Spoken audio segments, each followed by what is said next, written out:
In this video, I'll build a complete competing offer analysis brief. Everything your client needs to make a counteroffer decision in under 8 minutes. Normally, this takes me 45 minutes, pulling comps, writing up the comparison, thinking through the counter positions, then translating all of it into plain English a homeowner can actually act on. With the workflow I'm about to show you, I do all of that in one Claude session. Here's exactly how. Before we start, quick disclaimer. This is a productivity demo, not professional advice. The data on screen is fictional. Real estate rules vary by country and state. Check your broker and local regulations before using any of this with real clients. Some tool links are affiliate. Full disclosure in the description. This is analysis to support your decision, not legal or financial advice. Review any offer strategy with your broker. Now, the workflow. Okay, so here's the situation. Your listing just got an offer. It's not a terrible offer, but it's not quite where your seller wants to be. You've got maybe a few hours to get back to the buyer's agent with a counter, and your client is calling you every 20 minutes asking, what should we do? The old workflow looked like this. I'd open up my MLS, manually pull 3 or 4 comps from the same street, write them into a spreadsheet, calculate the gap, think through 3 possible counter positions, then write all of that out in plain English in an email. That's the part that took the longest, translating agent brain into something a nervous homeowner can understand at 9 o'clock at night. Start to finish, that's 45 minutes on a good day. And you're doing this under pressure, usually while the client is texting you. All right, let's do this live. I'm going to claude.ai, and I'm starting a new conversation. The key here is that we're going to feed it everything in one structured paste, not piecemeal. That's the thing that trips people up the first time.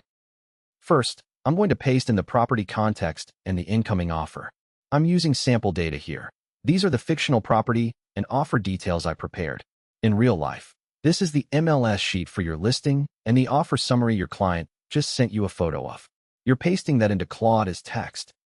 Now the comps. I have 3 recent sales from the same street. I pulled these from MLS before I started recording.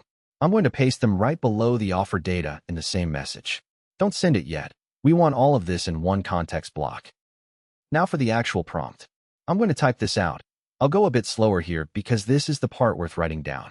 I actually ran this wrong twice before I figured out the exact phrasing that gets Claude to produce the 3-scenario counter format without me having to ask twice. Sending that now. And I want to show you something while we wait. I actually ran this last Tuesday for a real client situation. Changed the numbers, of course, but same structure, same prompt. The comp data was a little different, and the offer had an escalation clause. Claude handled it fine, just referenced the escalation in the terms section without me asking. There we go. Let me scroll through this. You can see it's structured exactly the way the prompt asked. Market comparison at the top, then the 3 counter positions. Let me zoom in on the counter positions section because this is the part that used to take me the most time. It's got conservative, balanced, and aggressive labeled clearly, with the rationale written out in language I can literally send to my client. The conservative counter is essentially a middle ground acceptance. The balanced is a counter on price and concessions together, and the aggressive position explains why the full ask is supportable given the comp data. That's the part clients need to see, not just what to counter at, but why. Now let me show you what happens when you skip the comp step. I'm going to open a fresh conversation and give Claude only the offer, no comp data. Watch what happens. See what happened there? Without the comp data, Claude has to make assumptions. It's guessing at whether the offer is above or below market. It gave us positions, sure, but they're not grounded in anything real. The output says things like, if the market is competitive and depending on comparable sales, it's hedging because it doesn't have the data. That's exactly the kind of output that would make your client more confused, not less. The comps are the difference between a useful brief and a generic one. Okay, back to our good conversation. Now I want to show you a second prompt. This is where it gets really useful. Not every seller is trying to maximize price. I have clients who need to move fast. Job relocation, divorce, estate sale. For those situations, the brief looks different. Let me show you the follow-up prompt. I tried this workflow in ChatGPT first, by the way. It was fine. It gave me decent counter positions.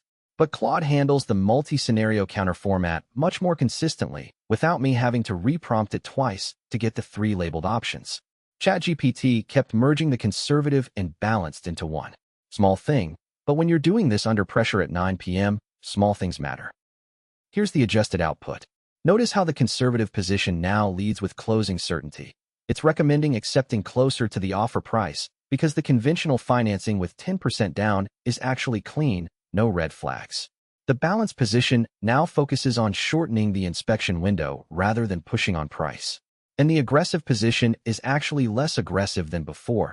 It's pointing out that asking for a higher price with a fast close priority is contradictory. Claude called that out without me having to flag it. That's genuinely useful. It's thinking through the logic, not just filling in a template. Last step, getting this out of Claude and to your client.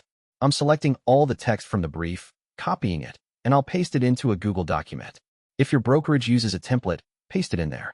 If you're emailing it directly, paste into your email. I usually clean up 1 or 2 small phrasing things before I send, maybe 30 seconds. The structure stays exactly as is.